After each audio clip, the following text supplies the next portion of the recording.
नमस्कार मित्रांनो, परत एकदा आपलं खूप खूप स्वागत आहे आपल्या सर्वांच्या लाडक्या महाडीबीटी स्कॉलरशिप ऑफिशियल या चॅनलवरती। आणि आज तुमच्यासाठी आपण स्पेशल आणि खास घेऊन आलो प्रधानमंत्री कृषी सिंचन योजना। मग आता प्रधानमंत्री कृषी सिंचन योजना आहे काय आणि त्यासाठी निधीचं वितरण झाले का चालू, मग या संदर्भात अधिकृत माहितीचा हा व्हिडिओ हाच आहे। तर याच्यामध्ये याच्याशी निगडित आपण सगळ्या गोष्टीची चर्चा या व्हिडिओच्या माध्यमातून करणार आहोत। तर सर्वप्रथम मित्रांनो, आपण महाडीबीटी स्कॉलरशिप ऑफिशियल या चॅनलवरती नवीन असाल, अद्याप चॅनलला सबस्क्राईब केलं नसाल, मग काय करणार आहेत, आपण चॅनलला सबस्क्राईब करणार आहेत आणि बेल आयकॉनला हिट करणार आहेत। यामुळे नवीन येणारा व्हिडिओ सर्वात अगोदर तुमच्यापर्यंत पोहोचेल। चला वळूयात आजच्या विषयाकडे। सर्वप्रथम पहा, आपण महाराष्ट्र शासनाचा अधिकृत एक GR ओपन केलाय, ज्याच्यामध्ये आपण टायटल पाहू शकता की केंद्र सरकार पुरस्कृत असलेली प्रधानमंत्रीची कृषी संजीवन योजना, ज्याच्यामध्ये की पाणलोट विकास घटक 2.0 असं या योजनेचं नाव आहे किंवा SNS स्पर्श ही प्रणाली लागू करण्यासाठी केंद्र शासनाने मदर सँक्शन मंजूर केलेला केंद्र हिस्सा आणि समरूप राज्य हिस्सा याचं निधीचं वितरण करा असा एक GR काढलेला आहे। तो कधी काढलेला आहे? 22 एप्रिल 25। याच्यामध्ये त्याच्याशी निगडित असलेले डिपार्टमेंट आणि शासन निर्णय क्रमांक त्याचबरोबर त्याचा पत्ता सगळे इथं तुम्ही पाहू शकता। याच्यामध्ये पहा, केंद्रीय भूसंसाधन विभाग आणि ग्रामीण विकास मंत्रालय त्याचबरोबर भारत सरकार यांचा केंद्र पुरस्कृत असलेली एक योजना, कोणती आहे ती योजना? कृषी सिंचन योजना, ज्याच्यामध्ये पाणलोट हा घटक आहे, पाणलोट विकास घटक जे की 2.0 या प्रकल्पाकरिता सामायिक मार्गदर्शक सूचना 2021 ला निर्गमित करण्यात आली होती। आणि त्यानुसार काय झालं की राज्यामध्ये प्रधानमंत्री कृषी सिंचन योजना ही चालू करण्यात आली होती। कधीपासून? 27/4/2022 पासून। याच्यामध्ये काय झालं की योजनाचे केंद्र आणि राज्याच्या हिस्साचे जे प्रमाण होते, केंद्र आणि राज्य 60-40 असे होते। आता 60-40 म्हणजे काय?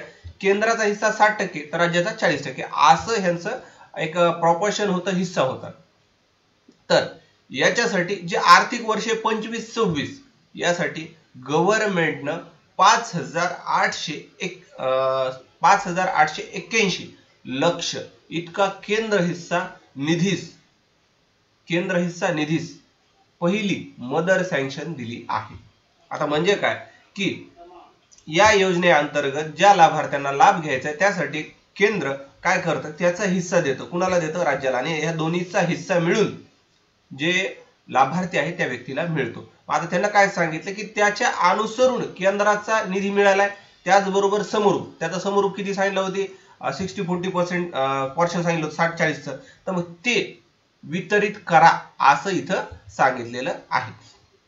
त्याच्यामध्ये बघा, या योजनेची अंमलबजावणी करण्यासाठी एक मागणी केली, ZH5 असं इथं मागणी क्रमांक सांगितलेला आहे, ज्याला मृद व जलसंधारण विभाग यांच्या अंतर्गत करण्यात आला होता आणि त्याचा सर्वसाधारण घटक क्रमांक सुद्धा दिला। आणि त्यासाठी केंद्राने त्याच्या 60% हिश्शापोटी, जसं तुम्हाला मी वर सांगितलं की 5,881 लक्ष एवढे पैसे दिलेले आहेत। त्याचबरोबर राज्य शासनाचा जो हिस्सा होईल त्याच्यामध्ये 3,920.67 लक्ष एवढा हिस्सा सुद्धा वितरित करण्यात येणार आहे। त्यासाठी त्यांना काय केलंय, गुण नियंत्रण आणि दक्षता मंडळ पुणे यांच्या कार्यालयीन सहाय्यक गुण नियंत्रण अधिकारी, मृद व जलसंधारण विभाग पुणे यांना आहारण व संवितरण अधिकारी म्हणून, तर मुख्य अधिकारी व वसुंधरा पाणलोट विकास यंत्रणा यांना नियंत्रक अधिकारी म्हणून घोषित केलेलं आहे।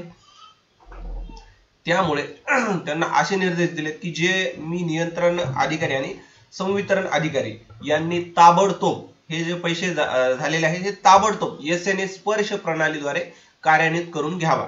तर त्याची एक प्रणाली चालू करून त्याचं वितरण करावं असं इथं स्पष्ट सांगितलेलं आहे। आणि ज्याच्यामध्ये तुम्हाला मी आता एक नंबर सांगितला होता, कुठल्या मागणीनुसार सांगितलंय, तर त्या मागणी आणि त्याच्या संदर्भाची इतर माहिती सुद्धा याच्यामध्ये प्रोव्हाइड केली। ही अशा पद्धतीची प्रधानमंत्री सिंचन योजना ची माहिती होती। याचा अधिकृत GR ची लिंक तुम्हाला मी डिस्क्रिप्शन मध्ये प्रोव्हाइड केली। याच्याशी निगडित काही अडचणी असतील तर मला नक्कीच कमेंट करा। व्हिडिओ आवडला असल्यास लाईक करा, गरजू व्यक्तीपर्यंत हा व्हिडिओ जास्तीत जास्त शेअर करा आणि अद्याप चॅनलवर नवीन असाल तर चॅनलला सबस्क्राइब करा। तुमचा मूल्यवान वेळ दिल्याबद्दल धन्यवाद मित्रांनो। भेटूयात नवीन एका अशाच इन्फॉर्मेटिव्ह व्हिडिओमध्ये।